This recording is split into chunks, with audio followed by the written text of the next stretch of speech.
Hi hello എല്ലാവർക്കും നമസ്കാരം. അപ്പം ഞാൻ ഇന്ന് വന്നിരിക്കുന്ന റെസിപ്പി എന്താണെന്ന് വെച്ച് കഴിഞ്ഞാൽ ഉണക്ക ചെമ്മീൻ കൊണ്ട് കേരള സ്റ്റൈലിൽ തേങ്ങ അരച്ച കറി എങ്ങനെ ഉണ്ടാക്കാം എന്നതാണ് ഞാൻ കാണിക്കുന്നത്. അപ്പോൾ എല്ലാവരും എൻ്റെ യൂട്യൂബ് ചാനൽ സബ്സ്ക്രൈബ് ചെയ്യണം, ലൈക്ക് ചെയ്യണം, ഷെയർ ചെയ്യണം കേട്ടോ. ആദ്യം തന്നെ ഞാൻ നിങ്ങളോട് പറയാണ്, എൻ്റെ പുതിയ യൂട്യൂബ് അക്കൗണ്ടാണ്. അപ്പോൾ എല്ലാവരും ഒന്ന് സപ്പോർട്ട് ചെയ്യണം. അപ്പോൾ നമുക്ക് വീഡിയോയിലേക്ക് പോകാം. ആദ്യം ചെമ്മീൻ നല്ലപോലെ കഴുകി വൃത്തിയാക്കി, ഉണക്ക ചെമ്മീൻ ആയതുകൊണ്ട് കുറച്ച് നേരം കുതിരാനിടണം കേട്ടോ, അതിൽ ഉപ്പൊക്കെ പോകാൻ വേണ്ടിയിട്ട്. പിന്നെ തേങ്ങ എടുത്ത് ഞാൻ എല്ലാവരും യൂട്യൂബിലൊക്കെ കാണിക്കുന്ന പോലെ കുറച്ച് സ്റ്റൈലാക്കാൻ നോക്കിയതാണ്. എന്നെ കൊണ്ടാവുന്ന പോലെയൊക്കെ ഞാൻ ചെയ്തിട്ടുണ്ട്, അങ്ങനെ പറയാലോ. അങ്ങനെ തേങ്ങ ചിരവാനിരുന്നു കേട്ടോ. തേങ്ങ ചിരവാനിരുന്നപ്പോഴാണ് പൂപ്പി അവളെ അടുത്ത് തന്നെ ഇരിക്കുന്നത്. ഇവൾക്ക് നമ്മൾ തേങ്ങ ചിരുമ്പോൾ ആദ്യത്തെ പങ്ക് അവൾക്ക് കൊടുത്തില്ലെങ്കിൽ പിന്നെ അവൾ നമ്മളോട് മിണ്ടത്ത് പോലുമില്ല. അങ്ങനെ അവൾക്കെല്ലാം കൊടുത്തിട്ട് ഞാൻ വന്ന് നോക്കിയപ്പോൾ ചെമ്മീൻ തിളച്ചിട്ടുണ്ട്. അതിൽ കുറച്ച് കറിവേപ്പിലയൊക്കെ ഇട്ട് നല്ലപോലെ ഇളക്കണം കേട്ടോ. നല്ലപോലെ ഇളക്കി നല്ല പാകമായതിനു ശേഷം നമുക്ക് ആ ചെമ്മീൻ ചട്ടിയിൽ നിന്നും മാറ്റി വേറെ വെക്കാം. അതിനുശേഷം നമുക്കൊരു അരപ്പ് തയ്യാറാക്കാണ്ട്. അപ്പൊ അരപ്പിന് വേണ്ട സാധനങ്ങൾ എന്തൊക്കെയാന്ന് നോക്കാം. നമ്മൾ ഒരു മുടി തേങ്ങ, നമ്മൾ തേങ്ങ കാണിച്ചില്ലായിരുന്നു, അതിൽ ഒരു മുടി തേങ്ങയാണ് നമ്മൾ എടുത്തിട്ടുണ്ടായിരുന്നത്. അപ്പോൾ ഒരു മുടി തേങ്ങ എടുക്കുക. അതിൻ്റെ കൂടെ തന്നെ കുറച്ച് ചെറിയുള്ളി വേണം, പിന്നെ കുറച്ച് കറിവേപ്പിലയാണ് ഞാനിവിടെ അരപ്പിനായിട്ട് ഉപയോഗിക്കുന്നത് കേട്ടോ.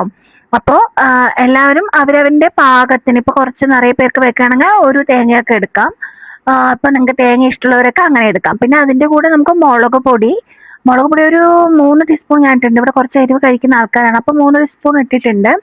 അതുപോലെ തന്നെ വേണ്ടത് മഞ്ഞപ്പൊടിയും മല്ലിപ്പൊടിയാണ്. അപ്പോൾ അതും ഞാൻ ആ പാകത്തിന്, മല്ലിപ്പൊടി ഞാൻ 1 ടീസ്പൂൺ ഇട്ടുള്ളൂ, മഞ്ഞപ്പൊടി 1/4 ടീസ്പൂൺ മതി കേട്ടോ. മഞ്ഞപ്പൊടി നമ്മൾ ഓവറായിട്ട് ഇടില്ല, കുറച്ചേ ഇടുള്ളൂ. എന്നിട്ട് അതെല്ലാം കൊണ്ടുപോയിട്ട് നല്ല പോലെ പേസ്റ്റ് രൂപത്തിലേക്ക് അരച്ചിട്ട് വരാം. ഇങ്ങനെ ആക്കി അറിയില്ല, പോയി അരച്ചിട്ട് കൊണ്ടുവരാം. സും സും സും സും സും അങ്ങനെയൊക്കെ കാണിച്ച് ഞാൻ തുറന്നു കേട്ടോ.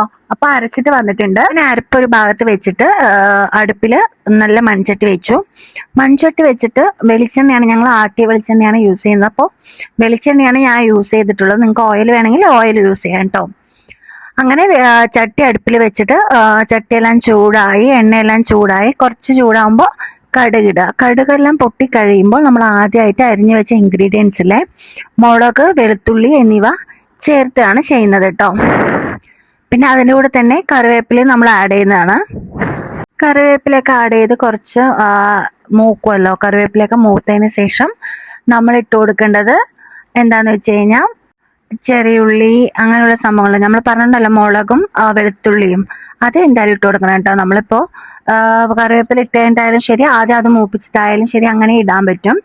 അപ്പം ഇനി അടുത്തതിന് ശേഷം ഇതൊരു ചെറുതായിട്ടൊരു മൂത്തൊരു കാപ്പി കളർ ആകുന്ന സമയത്ത്, കുറച്ച് വാടിയ സമയത്ത് നമ്മൾ ഇടേണ്ടത് ചെറിയുള്ളിയാണ് കേട്ടോ.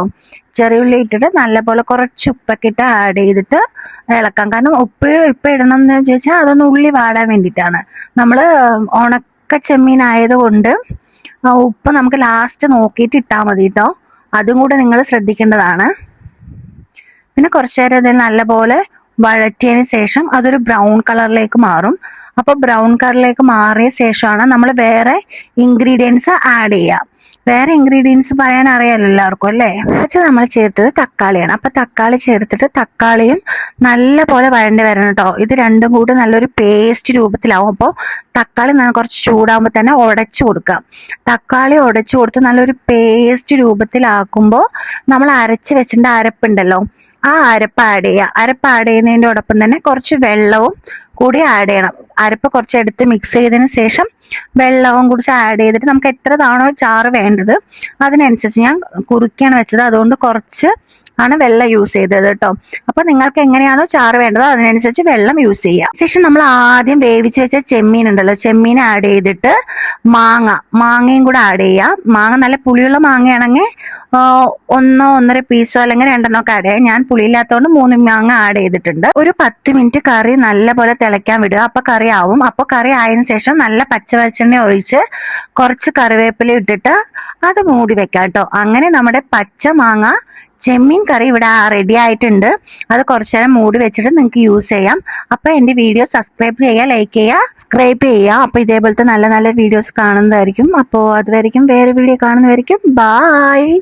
അപ്പോൾ എല്ലാവരും സപ്പോർട്ട് ചെയ്യാം കേട്ടോ. ടാറ്റാ.